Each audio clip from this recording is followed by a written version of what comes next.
What's going on, everybody? MotoZodia here. I just want to say a quick thank you to everybody that watched my video. Yes, I did. I did this basically. This. I put a dash TFT. It's called on a Ninja 400. They are compatible. It can be done. In this video, I'm gonna go over the steps of how I did it. Mistakes I made, things I needed to change. I'll try to throw in some bits of advice as well for everybody watching the video. But this is everything I did to get a TFT on my Ninja 400.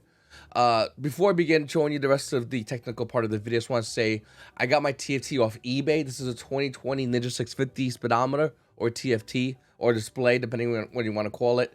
Now, I have a Ninja 400 from 2021. So I wanted to get something relatively near the same year, so I got 2021. With that said, make sure if your bike is ABS to get an ABS speedometer. If your bike is non-ABS, get a non-ABS speedometer. Now, this is an ABS speedometer. I have a non-ABS Ninja 400, so my ABS light for the rest of my bike will always be on in my Ninja 400. The check engine light was on for a while, but it recently went off, so that's good. But the ABS light will always stay on, and vice versa. All right, so as you can tell, the case of this is a little bit broken. You can see a little damaged piece in the bottom, and I wanted to get that fixed. These plastic tabs you do not need. I'll have a video showing in this video. I'll show you guys me ripping that plastic tab off. But there's going to be a bunch of challenges that we're going to have to be doing in this video, and I'll show you how I overcame those challenges to get this to mount perfectly on. Well, for the most part, perfectly on my Ninja 400. Right out the gate, you're going to need a wire harness. So the reason why you're going to need this wire harness specifically from a Ninja 650, and make sure it's near compatible. This is a 2020 Ninja 650. This wire harness is 2020, 2022 Ninja 650. Luckily, it's from the same seller, so that's really good as well. It's because you're going to need to cut wires in order to do this. Now, if you're afraid of cutting wires, this is where your journey ends. But if you're not afraid of cutting wires, I'll show you how I did mine, by the way, and how it still works perfectly. I rode my bike yesterday. It works really, really well. But you're going to cut wires because you're going to need the end wire that connects into the TFT display over here, and you're gonna need that to connect into this display, and you're gonna need to match those wires up. Now, once again, in the rest of this video, I'll show you how I did that. There is wiring diagrams out there. You will need to get a Ninja 650 wiring diagram. Not really that hard. I think I found one that was free. I found online. And I think the Ninja 400 I had to pay for. It was like 20 bucks. I'll show you pictures of how I did it. Once again, it's all going to be shown in this video. It's going to be a bit of a comprehensive video, but I really want to show you the entire process. Another thing is a case. For $26, you can buy a case. And this is the case for for your bike, so for your TFT display. So there's a brand new case. So if you get any cases on eBay, any of these, but the case is all messed up, buy them. Doesn't matter, like, whatever, how bad the case is on the outside is. For $26, you can get a brand new case. That's the one I have on my bike right now. I do not have the OEM case, but they're exactly the same case. I promise you. Another thing I recommend is fairing bolts. So you're gonna lose these. You're gonna misplace them. Get yourself a fairing bolt kit for a Ninja. Once again, if you Ninja 400, get a fairing bolt kit. $21. These things are a lifesaver. I had to bring my bike down to my guy over here to basically add a gasket for my clear clutch cover, because I got it, but it didn't have a gasket. So I paid a guy to redo everything with a gasket on it, basically. And that's a whole different story. But I bought this because I know he loses it. Everyone that I've talked to, the other bikers, he loses. So I did this, no big deal. I brought this. Some were still missing, and now they're red. So I'm probably going to change all my fairing bolts into red because I really like these a lot. Same everything as your current fairing bolts. It's just red to match my red bike, but they have it in different colors, as you can see over here, so that's good news. All right, so let's get back to the rest of the video. Once again, if you have any questions, comment down below. It's a bit of a comprehensive video. It goes over all the steps I did, and I try to give the best breakdowns possible. I'm not the best editor, so I'm gonna throw all these video clips together, and let me know how you guys like it. All right, appreciate it. Hello everybody, it's MotoZodia here, and here's an update on the Ninja 400 I have right here. As you can see right here is my Ninja 400. Beautiful bike. It's been cold out, so I kind of got fogged up because I started it up. But it's my Ninja 400. Beautiful bike right here. One of the things about the Ninja 400 that we hear a lot is people say, hey, listen, you need to take this and just use it with the 400. I mean, it comes with it, that's it. And if you want something else, like a TFT display, you have to go buy a brand new bike. And I'm not a big fan of that. I think that's a really bad take on a really beautiful bike. I like my 400. I just don't like the analog. Some do, but I don't. And a lot of people were basically saying, well, that's it. You just got to deal with it. Well, here's my update so far. Here's a Ninja 650 display. And I'm trying to put the 650 display, or the TFT display, on a Ninja 400. Now, it's not easy because what I learned today was, as you can tell, I took everything apart. And here's the cable right here. What I learned today is this. So let me get a better zoom for you guys if you're watching. Once again, this right here has a certain amount of holes it goes in. This is going every hole, only a certain amount. So if I was to take this and plug it in, and mind you, I'm doing this one hand, so bear with me. There, so if I was to take this and plug this in, which it does go in, as you can tell right there, they don't match up. So then when you take your keys and you turn your bike on,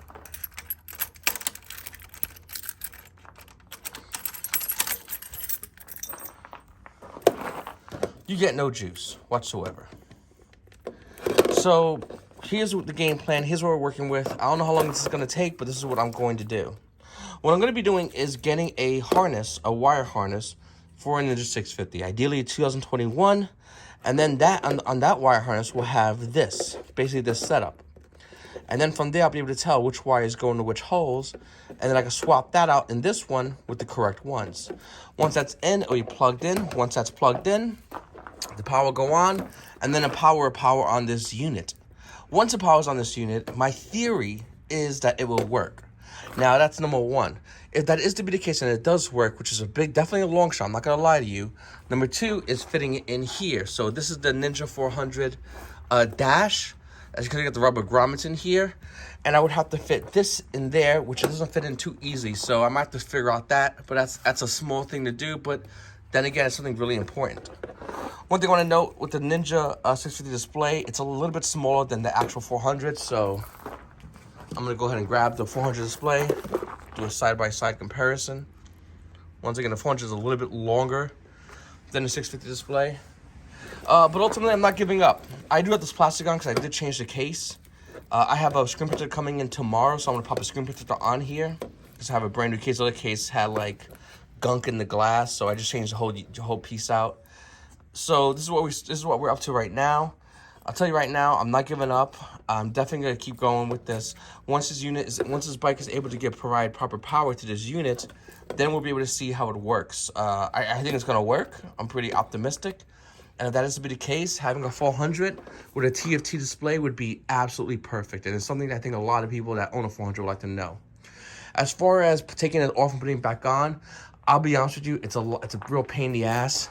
You gotta take basically everything off from the top over here. You gotta unscrew everything from the top here. You gotta take this side off. You gotta take the whole underneath that plastic part right here. Unscrew all that off. I'm doing this for myself and for everybody out there that has this display but wants this display. I'm very positive this could be working on a Ninja 400. I know a lot of people won't go to the lengths to do this, but I'll be honest with you. It's wintertime. It's not that nice outside. And I want to have some fun, and I want to have my Ninja looking perfect. I did a video recently showing you guys this. Once again, like I said, it's a little bit fogged up still, but it's good. Also, the bike does turn on, so... Oh, okay, it's on already. The bike does turn on still.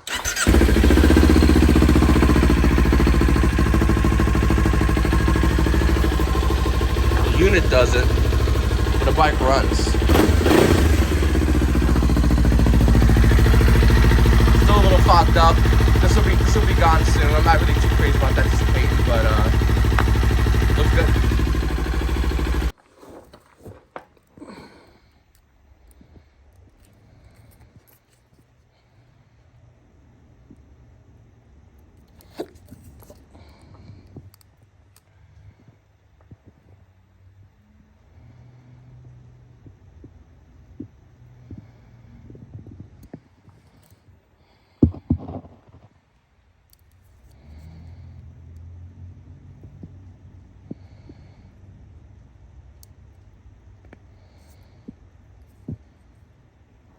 I ordered a Ninja 650 wiring harness, the full harness. It came out to like 75 bucks. And I have a diagram of the wires and where they go. And here is the 650 wiring harness over here. I have everything labeled, so it makes it easier for me. I'm gonna cut into this one, swap it in with this one. This is a 650 wiring harness right over here. And we're gonna see what happens. We're gonna see if it turns on. We're gonna see if we can get to start. Once again, I know exactly where all these wires go. On here, the question is, will it start and will it work, obviously. So we'll get back to you on that in a second. All right, everybody, it's the moment of truth. I went through everything, his paperwork. I'll probably provide copies of these in the description down below. Everything's been rewired. This is the Ninja 650 plug. That's the 400 plug. They are night and day different from their connectors. The end connector is the same, but like all these wires, they are completely different. I will say though, while I'm matching these up, a majority of them did color coordinate with each other, but some didn't really do as well. So once again, this diagram was insanely important. It took me another week to find a Ninja ZX4RR diagram, as well as a Ninja 400. Got a Ninja 650 wire harness and a Ninja 650 display. And this is a Ninja 650 connector. So we're just gonna pop this in. Once again, this is the first time doing this. I'm doing it with one hand, so forgive me. I waited a good amount of time for this. This is pretty stressful, I'm not gonna lie. This may or may not work. Once again, I'm an amateur, but I did a ton of research, and in theory, this should work. Let's turn it on and see what happens.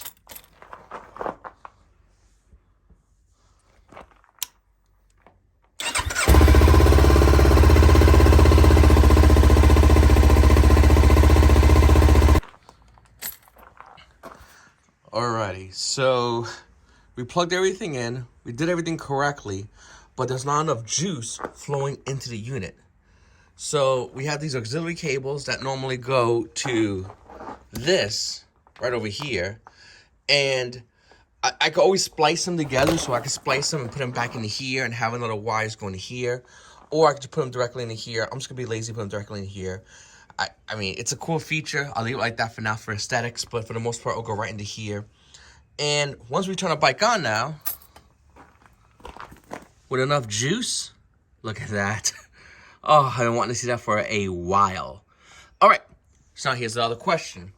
Are these cables, are they strong enough, they're gauge strong enough, the wires, is the wire gauge strong enough on these cables to connect to these? Because I'm not sure if these are the same gauge or not. I think these might be a little bit smaller, and that's why we're having issues with the power. What I'm going to do is I'm going to connect all these wires back up together. Obviously, you have a wire for power. We don't need this one. We have this one over here. That's going to give all the power we need, as you can see over here. It just needs more positive power. So I might just reconnect this one, leave the red one, just to give it a little more juice. And then from there, we'll reconnect everything, and we'll see if this works. Hopefully.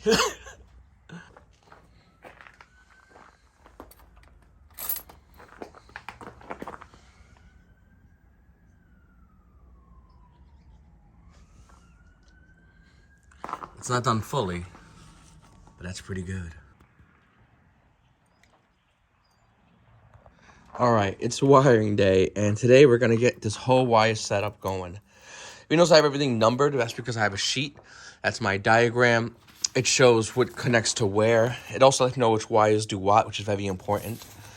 This sheet was taken by, I went and found a Ninja 400 wire diagram, a Ninja 400 service manual, and then I found a ZX4 service manual, which is really cool actually, and everything pretty much matches perfectly. So I got both of these wire diagrams, and what we're going to do today is wire everything up. Now, with that said, the Ninja 400 wire that goes here, the initial wire from the harness, doesn't give enough juice to power this on. So when I first connected everything, I turned it on, it was not turning on. So basically, if you have a Ninja 400 and you have this piece right here, you probably have a fuse to it to connect there to charge your phone. You're going to have to take this wire, the red wire, and you have two options. You connect it as well with the Ninja 400, or you splice it and put one there and then one here. Now, what I'm going to do is I do not need a phone charger. I'll just leave it there for aesthetics. But this wire is going to join up and connect with there. And the way we're going to do it is do it with these. So I have a variable pack of bullet connectors, or whatever they call them. I have this. And I also have this to seal everything to make sure we get a nice tight connection. So that's the goal. Now, before you say, hold on one second, this is kind of whatever, we have a fuse. So that's kind of good, a little bit of safety. Now, once again, I'm not the expert on this. I'm not a professional. I'm just amateur. I want to keep emphasizing that because that's the truth. With that said, though, I think I'm the only person who's doing this. So technically, I am the expert because nobody else would touch to a 10-foot pole because nobody wants to do this. And fair enough, it's a pain in the ass to do. But I want a TFT display on my Ninja 400. And every time you say that to somebody, they say either buy a 650 or something else like that. Spend another $10,000 buying another motorcycle. No, we're good. You can pop this on here. If anyone has asked me, that is a Ninja 650 wiring harness. This is a Ninja 650 display. I believe they're both from the year 2021, though I will say anything around those year ranges should work. You just got to know your wiring. You got to know what these wires are. I also found a 650 wiring harness guide, which is basically the same as ZX4RR. So these are the same kind of wires that go for the ZX4RR from what I found in my research. It took me a lot of time, a lot of research to get to this point. Once again, we're going to connect all this. I'm not going to show a video of it. I'm just going to show how some of it looks connected. And once again, guys, this is something I'm doing as a side project. Random stray. This is something we'll be doing as a side project. I'll try to throw this video together as best as possible and show you guys a guide for those who are also interested in doing this. It is a bit of a pain to set it up, I will be honest with you, but nobody has done this. So I will try to provide this for everybody so they can see, so you can learn from what I've done. I'm also going to connect everything. Like I say, if you do not have this set up, definitely consider getting it anyway. It's really good. Once again, there's another fuse here as well that goes with this whole setup to put this in here if you wanted to do that. But I think this is more than adequate to get this set up. Once it's all set up and installed, we're going to power it on, and then we'll go to the next steps. So once again, once it's all installed, once it's all connected, everything's done, and it's all working, what we are going to do afterwards is figure out the second problem, which is mounting this, because the screw mounts are not exactly the same as the ones over here. And we're going to try to find a way to configure that, which I think I have a solution. It's not the best solution, but it will maintain our mount on there. So as long as it's on there, that's all that matters. But once again, we'll hit that bridge when we come to it. Let's right now get this wired up, make sure we got something fully functioning here. Quick side note. For anyone out there that says they rather the analog compared to the TFT display, two things. Number one, if you like a tube TV over a new TV, that's fine. We just don't need to hear it. And a lot of people evidently like the analog, which is fine. I have no problems with you guys. But I hear that so much. I like the analog. I like the analog. Well, I like the TFT. And I'm pretty sure a lot of people like the TFT. If you can't do the job, that's fine. Don't cope. Or at least don't cope online with others. I just like this. I guarantee you, given the option, if they had an easier way to put the TFT on, they would take that analog and throw it in the trash. Let's be real. If you think analog's better than TFT, you're out of your goddamn mind. That's why people don't really use analog anything anymore. Very few things are analog. Things are more or less this for a reason. I just want to throw it out there because it's so annoying hearing people do that. You're just coping, and that's fine, but do it somewhere else. I don't care. I got enough shit I gotta do. Okay, here's how it looks out the front. Let's see how it is.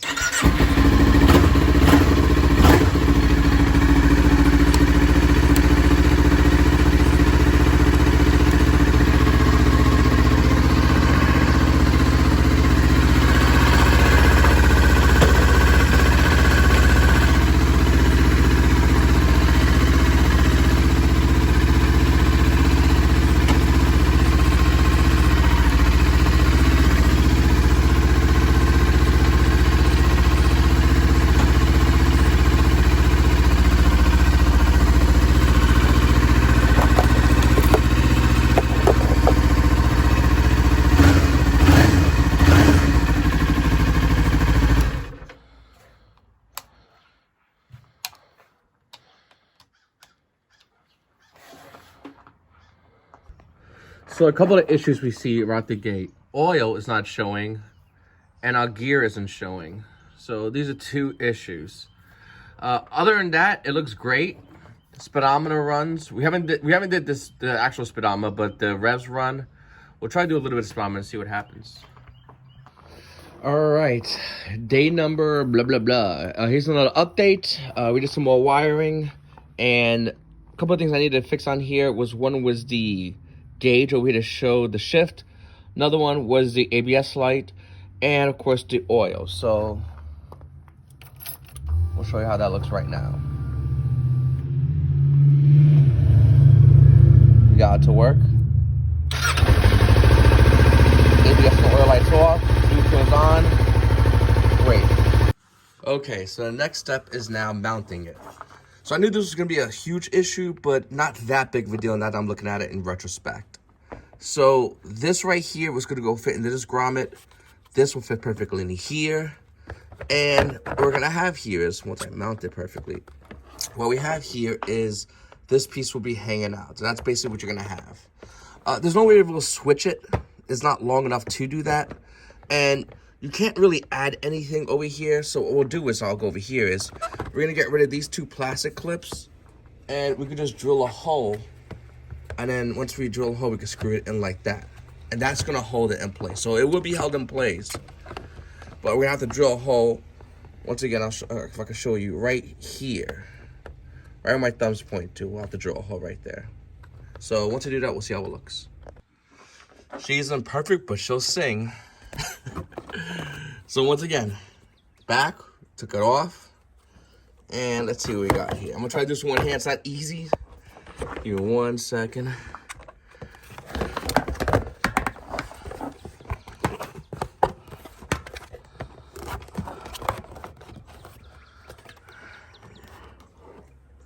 And it's in. So this is how it's going to look. I don't like this little slit up here and this right here. Electric tape would probably fix that, so I'll probably do that. But that's basically how it's going to look. It's a little bit dirty. And let's just get a kind of quick look at what we're looking at here. All right. We did it. The back does not look too good. Once again, you have the two bolts over there. Those are the OEM bolts that go on your regular odometer. I had to move a little bit over here just to fit this in nice and neatly. And there's a bottom. But it's in. It looks great. That is a Ninja 400.